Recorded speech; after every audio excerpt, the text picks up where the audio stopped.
அன்பை பாடும். என் நாவும் நாமம் போற்றும். என் இதயம் உம்மில் மகிழும். எனக்கென்றும் நீர் போதும். இயேசு கிறிஸ்துவின் இனிய நாமத்தினாலே உங்களை மனதார வாழ்த்துகிறேன். இந்த நாளை கிருபையாய் தேவன் காண செய்திருக்கிறார். கர்த்தருடைய கிருபையும் நன்மையும் உங்களை தொடர்வதாக. ஆதியாகமம் 29வது அதிகாரம் 31வது வசனம். லேயாள் அற்பமாய் எண்ணப்பட்டாள் என்று கர்த்தர் கண்டு அவள் கற்பந்தரிக்கும்படி செய்தார். ராகேலோ மலடியாய் இருந்தாள். கர்த்தருடைய பரிசுத்த நாமத்திற்கு மகிமை உண்டாவதாக. லேயாள் ராகேல். லேயாள் கூச்ச பார்வையுடையவளாய் இருந்தாள். ராகேல் ரூபவதியாக இருந்தாள் என்று அதே அதிகாரம் 17வது வசனத்திலே சொல்லப்பட்டிருக்கிறது. அதனாலே யாக்கோபு ராகேலை மிகவும் நேசித்தான். லேயாளுக்குள்ளே இந்த குறை இருந்ததுனால, இப்படி ஒரு குறைவு இருந்ததுனால அவள் மற்றவர்கள் பார்வையில், விசேஷமாய் ராகேலுடைய பார்வையிலும் ஏன் யாக்கோபுடைய பார்வையிலும் கூட அற்பமாய் எண்ணப்பட்டாள். என கேட்கிற அன்பு சகோதரா சகோதரி, உங்கள் சரீர நிலைமையை குறித்தோ அல்லது உங்களில் இருக்கிற குறையை குறித்தோ உங்களுடைய இல்லாமையை குறித்தோ ஒருத்தங்க அற்பமாக எண்ணுகிறார்கள் என்றால் அதை குறித்து தயவாக நீங்கள் கவலைப்பட தேவையில்லை. நாம் ஒருவேளை யாக்கோபுடைய கண்களுக்கு பிரியமில்லாதவர்களாக இருந்தாலும் யாக்கோபுடைய தேவன் நம் தேவன். அவர் நம்மை தள்ளிவிட மாட்டார். மனுஷன் பார்க்கிறபடி நான் பாரேன் என்று சொன்னார். இங்கே பாருங்கள், இந்த லேயாளுடைய இந்த குறைவு நிமித்தமாக அவள் அற்பமாய் எண்ணப்பட்டாள். அப்படி அற்பமாய் எண்ணப்பட்டது நிமித்தமாக அவள் ஆசீர்வதிக்கப்பட்டாள். பல நேரத்தில் தேவன் நம்முடைய வாழ்க்கையில சில குறைகளை அனுமதிப்பது நம்மை 10 பேர் அற்பமாய் எண்ணுவதை பார்த்து ரசிப்பதற்கல்ல, ஆதி நிமித்தம் நாம் ஆசீர்வதிக்கப்படுவதற்காக. இங்கே ராகேல் ரூபவதியாய் இருந்தாலும் நன்மையை முதலாவது சுதந்திரித்தது அற்பமாய் எண்ணப்பட்ட லேயாளை.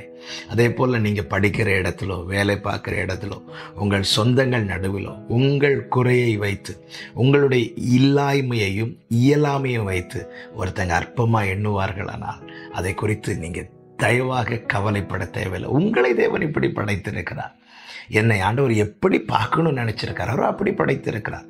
ஒருவேளை மற்றவர்களுடைய கண்களுக்கு அது பிரியமில்லாமல் இருக்கலாம். அதை குறித்து நான் கலங்க தேவையில்லை. காரணம், என்னை தூக்கி விடுகிறவர், என்னை சுமக்கிறவர், கடைசி வரை என்னோடு இருக்கிறவர் என் மேல் பிரியமாக இருக்கிறார். அவர் என்னை எப்படி பார்க்கணும்னு நினைச்சிருக்கிறார் அப்படி படைத்திருக்கிறார். இப்படி எண்ணி சந்தோஷமாய் முன் செல்லுங்கள். உங்களை 4 பேர் அற்பமாய் எண்ணுவது உங்களுக்கு ஆசீர்வாதமாய் மாறும் என்பதை இந்த நாளிலே உங்கள் காதுகள் கேட்க பண்ணும்படியாக தான் கர்த்தர் இந்த வார்த்தையை எடுத்து நம்மோடு கூட பேசுகிறார். இங்கே பாருங்கள், லேயாளை கர்த்தர் ஆசீர்வதித்தார். ஆசீர்வதித்து பெருக பண்ணினார். ஆமே, நாட்கள் சென்றது. ரூத்தின் நாட்களிலே ரூத் போவாஸ் விவாகம் பண்ணும்போது நகோமியை அந்த ஜனங்கள் எப்படி வாழ்த்தினார்கள் தெரியுமா?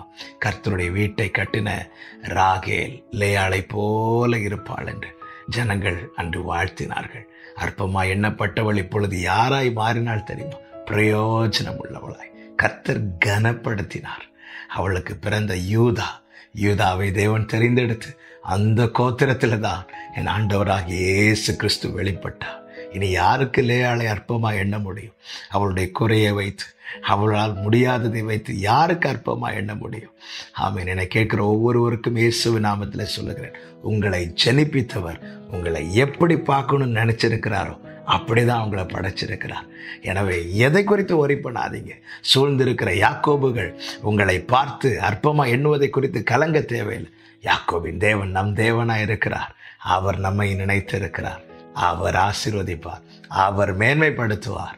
ஆமென். உங்கள் பேரை அவர் பெருமைப்படுத்துவார். ஜெபிக்கலாமா?